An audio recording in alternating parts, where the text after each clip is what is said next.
क्या आपको पता है कि देश की एक तहसील 15 अगस्त 1947 से पहले ही आजाद हो गई। इस आजादी के लिए 8 लोगों ने अपनी शहादत दी थी।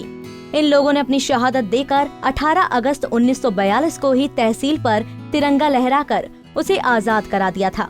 आपको बता दें कि गाजीपुर के मोहम्मदाबाद तहसील को महात्मा गांधी के अंग्रेजों भारत छोड़ो आंदोलन के आह्वान पर 18 अगस्त 1942 को 8 वीर शहीदों ने भारतीय स्वतंत्रता दिवस से 5 साल पूर्व ही आजाद करा तिरंगा लहरा दिया था। 11 अगस्त 1942 को जब गांधी जी ने आह्वान किया तो शेरपुर गांव के उत्साही युवकों ने भी आजादी का सपना देखा और गांधी जी के आंदोलन में शामिल हो गए। 18 अगस्त की सुबह शिव पूजन राय की अगुवाई में हजारों लोग मोहम्मदाबाद तहसील पर पहुंचे और तिरंगा हाथों में लेकर उसे फहराने के लिए चल दिए। उस वक्त अंग्रेज तहसीलदार ने उन्हें रोका, लेकिन आजादी के दीवाने परवाह किए बिना ही आगे बढ़ते रहे। अंग्रेजों ने उन पर गोली चलाना शुरू कर दिया। शहीद एक एक कर आगे बढ़ते रहे और गोलियों से गिरते रहे, लेकिन तिरंगे को गिरने नहीं दिया और अंत में 8 शहीदों के बलिदान ने रंग दिखाया और शाम होते होते तहसील मुख्यालय पर तिरंगा लहरा दिया गया। महात्मा गांधी ने 8 अगस्त 1942 को अंग्रेजों भारत छोड़ो करो या मरो का नारा दिया।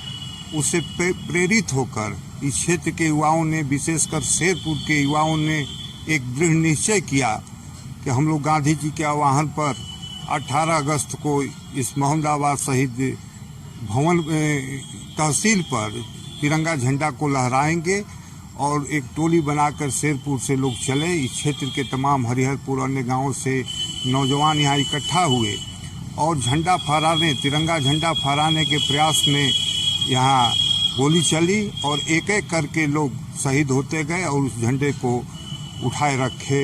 अंत में झंडे को फहराया भी गया। इसलिए इस जगह की महत्ता है और तमाम लोग जो भी स्वतंत्रता के बाद यहाँ बड़े बड़े राजनेता आए, सर्वप्रथम जवाहरलाल नेहरू आए, जिन्होंने कहा था कि अगर शिवपूजा राय नहीं होते तो महात्मा गांधी की अहिंसा विधवा हो गई होती। और उसके बाद तमाम इंदिरा जी आई, राजीव जी आए।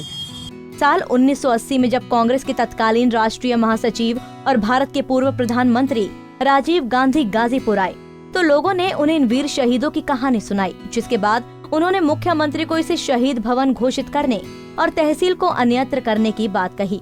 वहीं साल 1992 में तत्कालीन राज्यपाल मोतीलाल वोरा ने इस शहीद भवन का लोकार्पण किया, लेकिन आज ये शहीद भवन बदहाल है।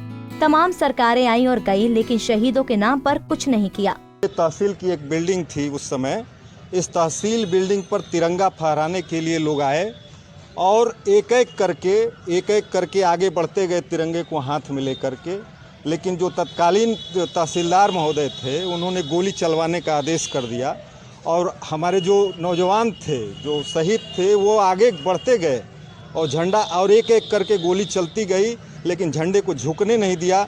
दूसरा फिर उस झंडे को उठा लेता था, फिर गोली लगती थी, फिर तीसरा उठा लेता था। इस तरह से करते हुए अंत में 8 लोग शहीद यहाँ हुए और आकर के इस तहसील भवन पर झंडा अपना हिंदुस्तान का लहराया। यहाँ एक झंडा भी अंदर लगा हुआ है शीशे में, तो इसकी क्या कहानी है? वो वही झंडा है जिस झंडे को लेकर के लोग शहीद हुए थे और उस झंडे को एक जिंदा शहीद थे सीताराम राय जी, उनके पास वह झंडा उपलब्ध था और वह झंडा सजो के रखा गया था। तत्कालीन इससे पूर्व जो डीएम थे राजन शुक्ला जी, उन्होंने उस झंडे को बढ़िया से कराया और करा करके यहाँ स्थापित किया। हर साल 18 अगस्त को मोहम्मदाबाद तहसील पर शहीदों को याद किया जाता है। हालांकि इस बार कोरोना महामारी के चलते शहीदों के सम्मान में होने वाले कार्यक्रम को स्थगित कर दिया गया है। पंजाब केसरी टीवी के लिए गाजीपुर से अनिल कुमार की रिपोर्ट।